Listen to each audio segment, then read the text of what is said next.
Magandang tanghali sa inyong lahat, mga kababayan. At unahin ko po muna ang aking pagpapasalamat. Una po ang pagpapasalamat ko sa inyong lahat sa inyong pagdalo sa aming paanyaya na tayo ay magsalita, magpahayag ng ating mga nararamdaman tungkol sa kaso ni dating Pangulong Rodrigo Duterte. Maraming salamat sa oras ninyo. Napakainit. Pilipino lang ang gumagamit ng payong dito sa Hague. Alam niyo, kanina gusto ko na talaga, naglalakad ako, gusto ko na talaga maggamit ng payong.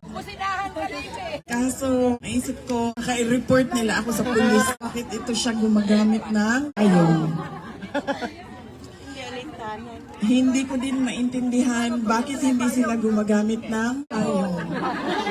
Naiintindihan ko bakit tayo gumagamit ng payong. Dahil ang payong para sa ulan at sa init. Pero ayaw nila gumamit ng payong.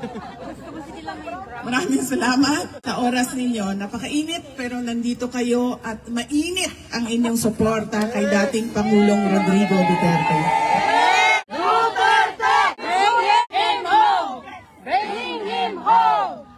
Duterte now! Bring him home! Bring him home! Bring him home! Bring him home! Ang susunod na pagpapasalamat ko ay sa Filipino community dito sa Den Haag, sa Hague. Nagpapasalamat ako sa kanila dahil sila yung hiningan ko ng tulong para mabuo yung pagtitipon natin ngayong araw na ito. At meron akong special thank you kay Alvin and Tourism dahil siya ang ginulo ko para magawa ang rally natin ngayong araw na ito. And Alvin, nawalan ng tulog dahil sa Foxilica. Alvin, if they cannot respect a no comment, you should not lose sleep over it. That is their problem. That is not your problem. Dapat sila ang ma-stress sa'yo. Bakit ikaw ang na-stress sa kanila? Ikaw ang nakaka-stress. Yung init na yan. Thank you sa tulong mo para mabuo ang ating programa ngayong araw na ito. Magsisimula ako, mga kababayan, sa paalala sa International Criminal Court na hindi nila pwedeng gamitin sa mga desisyon nila ang mga sinasabi natin patungkol sa kaso ni dating Pangulong Rodrigo Duterte sa ating mga actions of support kay dating Pangulong Rodrigo Duterte. At syempre, sa mga assessment at opinion natin. Dahil walang nagbabawal sa Rome Statute na ipahayag natin ang ating mga nararamdaman. Lahat ng kanilang pinapalabas, nire-release publicly ay pwedeng pag-usapan at pwedeng bigyan ng komento. Kaya lagi kong sinasabi kapag ako ay tinatanong, ano ang tingin ko sa desisyon na nilabas ng ICC? Ang sinasabi ko lagi, walang basihan sa batas. Ano ba ang pinagbasihan nila? Libro ng isang tao na hindi mo naman alam kung ano sa Pilipinas para ihatid dyan sa ICC. Let us start in the year 2017. In 2017, a lawyer submitted a communication to the International Criminal Court. And this was supplemented by a communication by former Senator Trillanes and another person. That was in 2017.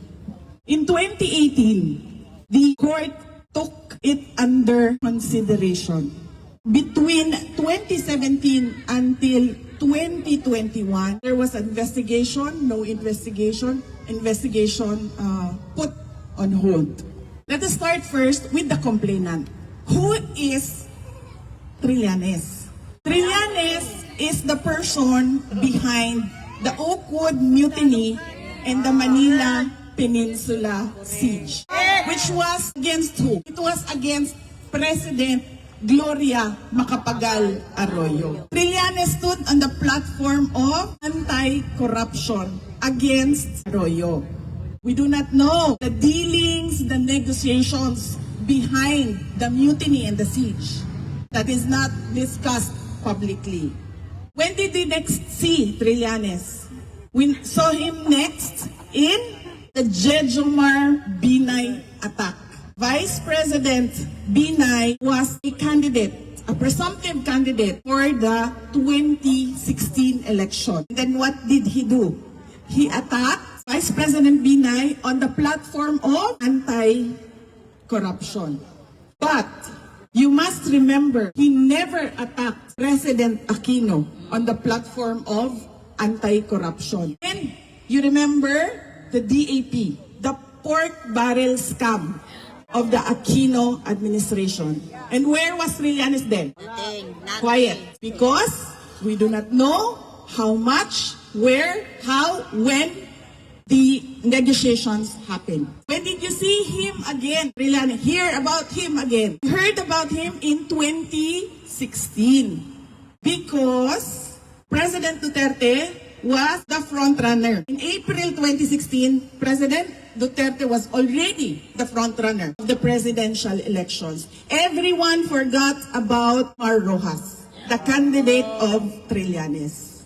Everyone was focused on Rodrigo Duterte, including Trillanes. This was the first time you heard about EJK, DDS, bank accounts, billions in the bank accounts. This was in 2016. In 2017, he filed a communication in ICC. If you can remember, President Duterte never did anything against Trillanes, against the witnesses of Trillanes during the Senate hearing. He presented Bato-Bato, he presented Las Cañas, and he claimed so many things about the Davao Death Squad.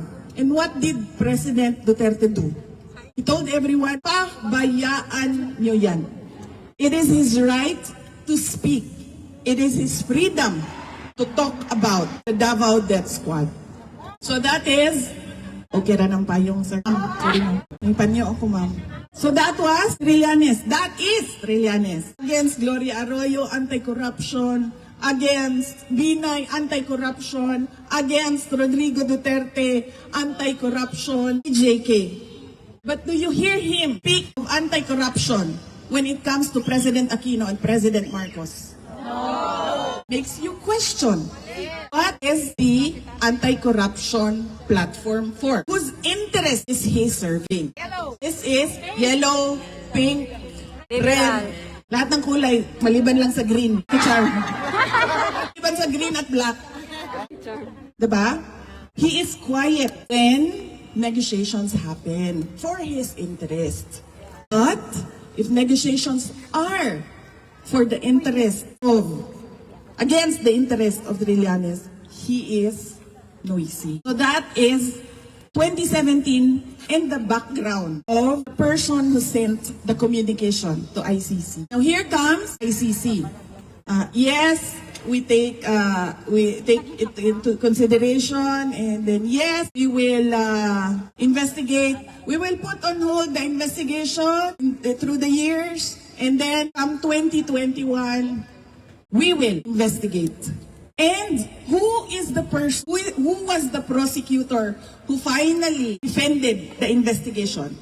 It was Prosecutor Karim Khan, who was dismissed for an entirely different issue, but there was one issue about Karim Khan in relation to the case of President Rodrigo Duterte. And what was it? He had conflict of interest because his previous work was representation of the victims of supposed EJK under the Commission on Human Rights in the Philippines. That was his conflict of interest. But did ICC say categorically that you have conflict of interest? They did not. They just said that the appearance of impropriety excludes him from this case. But how can you give credibility to an investigation by someone who represented the victims? And now you're saying he must be investigated and prosecuted. That is clear conflict of interest. It muddles the entire investigation. That is our complainant, that is our prosecutor. We go to jurisdiction. ICC said, we have jurisdiction because we took the complaint under consideration before the Philippines withdrew as a member of the International Criminal Court. And what does that mean? It means that if you take it under consideration, before withdrawal of a country, there will always be an open complaint, open under consideration, open investigation through the years, even if the ICC will not act on it. And is that justified? Of course not, because it will be a perpetual investigation. There must be an end to the perceived liability, to the under consideration, to the investigation. Otherwise, it will be 300 years from now, assuming this ICC still exists for 300 years, there will be an open under consideration complaint, communication inside the ICC. That is what the countries who are withdrawing now from the ICC should watch out. Because if there is something under consideration there, even if they withdraw 50 years from now, kung buhay pa yung ICC, they can file a case. That is why we have been saying, you have no jurisdiction. 2 years has passed since the withdrawal of the Philippines from the ICC before any formal inquiry was done. If that is allowed, then there will be no end to the ICC going after sovereign nations. That is jurisdiction. We go to how the ICC disregarded how former President Rodrigo Duterte was kidnapped from the Philippines. They say it doesn't matter to us how he was taken, where he was taken, by what means he was taken. What matters to us was that he was delivered to The Hague and endorsed to the ICC. If this is about justice, then why does it allow injustice to happen to people who are respondents of communications, of complaints inside ICC? Next, we go to interim release, the release of President Duterte. There are 3 things in the Rome Statute that are to be considered before a release can be considered or granted to a respondent. First is that he is not a flight risk. Second is that he does not, will not, cannot obstruct the ongoing investigation. And third, he cannot continue to commit crimes under the ICC jurisdiction. You saw President Duterte being pushed, pulled outside of the room, pushed into a plane. Is that a person who is a flight risk?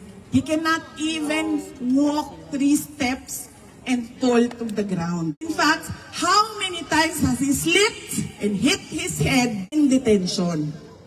No one can count anymore. And no one is talking about it. Because why? President Duterte is the Asian poster boy in answer to the attacks that ICC is only going after the black race. He is a flight risk because of the support of the Filipinos around the world. Is that an assessment, a correct measure of a flight risk? Second, he will cannot continue to interfere or obstruct any investigation.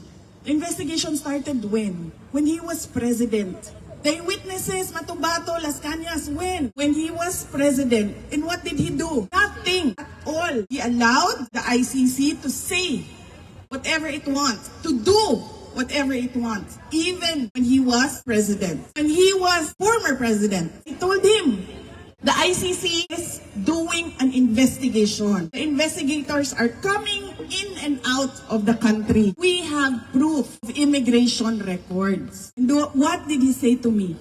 Pasag di na sila. Di na sila pwede manghilabot sa atuang nasod. Pasag di na sila magsulod gawas dinhi sa atuang nasod. And I knew that something was happening because I hear it from the office of the former speaker, Romualdez. And so I put it on record. What did I do? I wrote the president. Why is the ICC continuing the investigation inside the Philippines? And then he said, what did he say? He said, we will not cooperate in any shape or form with the ICC because it is an infringement in our sovereignty. On that point, he was correct. Because our judicial courts are functioning. Yes. We can go to court, file a complaint, the judge can hear it, the judge can decide, the judge can put you to jail easily. There is no breakdown of the judicial system in the Philippines. And so, any interference of the ICC is an affront to our sovereignty. And that is the only correct thing that Marcos did, or Marcos said about ICC. That letter. But did he follow through on what he said? He presented a letter, he released an official letter, but his left hand was doing other negotiations. He was doing exactly the opposite of his letter. He was allowing the investigation to happen, supported by the House of Representatives and Antonio Trillanes. And so we go to the corruption in the investigation. Former soldiers, former employees of Congressman Zaldico already executed affidavits saying that they were told to exchange pesos to dollars because this will be delivered to the ICC investigators through Trillanes. And this is not hearsay because the person who did the delivery, who received the instruction, who went to the money exchange and exchanged for dollars, who delivered the money was the same person who talked to Zaldico. And so, how do we characterize Trillanes and Marcos in relation to ICC? Yes, they are traitors to a Filipino and to the country. But more than that, ang ICC ay tuta ni Trillanes at ni Marcos. Yun. Because the ICC has no other case except for the case of President Rodrigo Duterte. And they found what? And they found Marcos, Trillanes, and money in the Philippine case. Maleta ang pinag-uusapan dito. So where is the justice in all this? There is no justice for the Philippines, there is no justice for the Filipinos, and there is no justice for former President Rodrigo Duterte. That is true, ma'am. He's the poster boy right now of ICC. The one and only. Oh, we have an Asian now. We're done with the blacks. Let's go to the Asians. To hell with the whites. We cannot go after them. Let's go after this one person who was delivered by Marcos to us. So that is the complainant, Trillanes, his cohort, Marcos, the jurisdiction, the investigator, the investigation. Do you want to go to the evidence? What are they saying? They are saying there was what? How many? How many did the media portray? 30,000. And then it was reduced to 13,000. And now it is, how many? 34? 32 counts 43. of murder. That amounts to, they say, crimes against humanity. The government has a policy of zero tolerance for illegal drugs. The Philippine government has a policy of zero tolerance for illegal drugs. How did the administration of President Duterte implement this policy? They created the drug war. That is the program. That is the anti-drug program. It is called drug war, Tukhang. Now, the implementation of a program, whether it was good or bad, is not a crime against humanity. It may be good governance or bad governance. It is the same. It is the same with how President Marcos is running the country right now. It can be good governance or it is clearly bad governance. That is not a crime against the Filipino population. How a program is implemented, whether there were mistakes, errors, it was a bad program, is not a crime against humanity. That is the crime that they are saying that President Duterte has done to the Filipino people. And they cannot even say right now if the victims are truly victims of the drug war. Because gun violence is so common in the Philippines. I have a husband. My husband has a mistress. I can hire a gunman for 5,000 pesos to kill the mistress. That is how, for 5,000 pesos. That is how bad gun violence in the Philippines is. And that is, again, yes, EJK. So how can you say that all your listed victims, all your listed complainants are supposed victims of the drug war? It can be that it is a crime against passion. It can be murder because of a third party in a relationship. It can be plain hold up. So how can they say now that all the victims there are victims of the drug war that is supposed to be a crime against humanity? So that is the crime. And what are they doing right now? This is 1 year past the day President Duterte arrived in The Hague. How many years? 1 year and 1 year and 4 months. And nothing has happened in the case. It is an unjust delay and unjust detention of President Rodrigo Duterte. Mainly because he does not pose a flight risk. He will never impede, obstruct any investigation. We saw that already when he was president, when he was not president. And third, he will not continue to commit crimes kuno.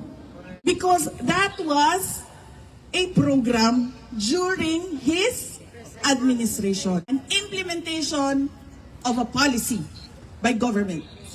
How can an implementation of a policy by government be a crime against humanity? That is the ICC and the case of Rodrigo Roa Duterte. They are holding an 81-year-old who cannot make his own bed, who cannot even clean his own room, who has bed sores, who has so many aches and pains because of old age. For who? For the reputation of ICC. For Marcos? For Trillanes? For money? For what? For whose interest is the ICC serving now? That is the case of Rodrigo Roa Duterte. He should be released, and he should be released immediately. Amen. Yes, that is true. If we want to go after supposed EJK, supposed murders, we can easily file it in Philippine courts. Palitan mo na si Marcos! Sandali i-compartmentalize natin yung ating messaging. Today is about ICC. Yung sa London is about the country. We will not talk about Marcos, BBM today. We will only talk about Marcos in relation to ICC. Na tuta ni Marcos. Bakit ko nasabi na tuta ni Marcos? Kasi sumusunod sino yun? Sumusunod sila kay Trillanes at Marcos. At hindi lang yan. Pinapanindigan pa nila yung kanilang pagsunod kay Marcos at kay Trillanes. And so, this is not about justice. This is about politics in the Philippines. Because, who was the first to be sent to detention? President Marcos. Next, President Duterte. Next, pwede na. Parang wala na akong gagawin. President Duterte. Who's next? Bato. Next, Marcoleta. Next. Bongo!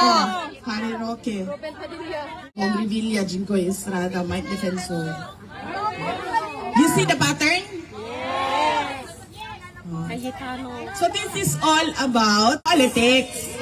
Marcos supporting ICC, ICC supporting Marcos.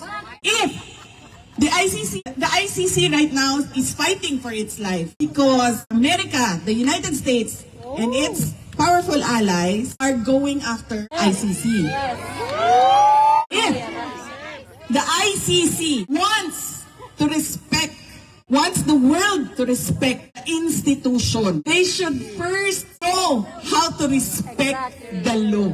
Yes.